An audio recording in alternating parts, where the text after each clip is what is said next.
পুলিশের ধরপাকড়, বিশ্ববিদ্যালয় কর্তৃপক্ষের আলটিমেটাম, কোনো কিছুতেই দমানো যাচ্ছে না গাজায় গণহত্যা বন্ধের দাবিতে যুক্তরাষ্ট্রে চলমান ছাত্র আন্দোলন। উল্টো পরিধি বাড়ছে, ছাত্র বিক্ষোভের উত্তাপ ছড়াচ্ছে মার্কিন রাজনীতিতেও। বিশ্লেষকরা বলছেন নির্বাচনের বছর তরুণদের এই ক্ষোভ প্রভাব ফেলবে আসছে মার্কিন প্রেসিডেন্ট নির্বাচনেও। ডিজাইন, এলিগেন্স, বিউটি, সেরা পণ্য সবার জন্য।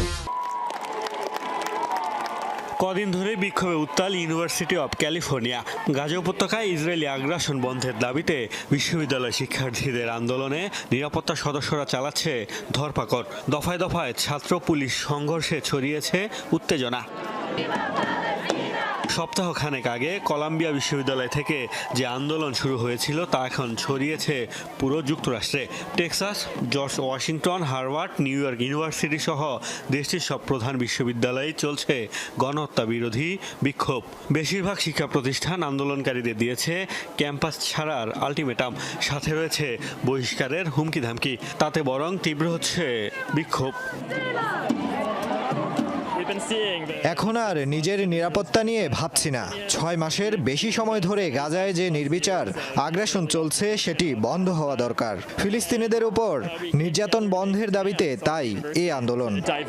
হার্ভার্ড প্রশাসন ফিলিস্তিনিদের সাথে হওয়া গণহত্যায় পরোক্ষভাবে জড়িত, নতুবা বারবারই বিক্ষোভে কেন তারা বাধা দিচ্ছে?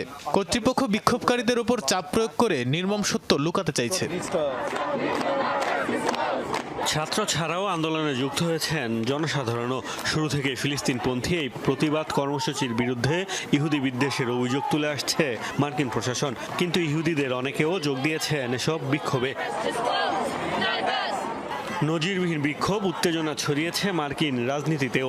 এরই মধ্যে শান্তিপূর্ণ আন্দোলনের সমালোচনা করেছেন প্রেসিডেন্ট প্রার্থী ডোনাল্ড ট্রাম্প। বিশ্লেষকরা বলছেন নির্বাচনের বছর আন্দোলন দমনে ব্যর্থতা আর তরুণ ভোটারদের ক্ষোভ চাপে ফেলবে মার্কিন প্রেসিডেন্ট জো বাইডেনকেও। মোস্তফা মাহমুদ, যমুনা নিউজ।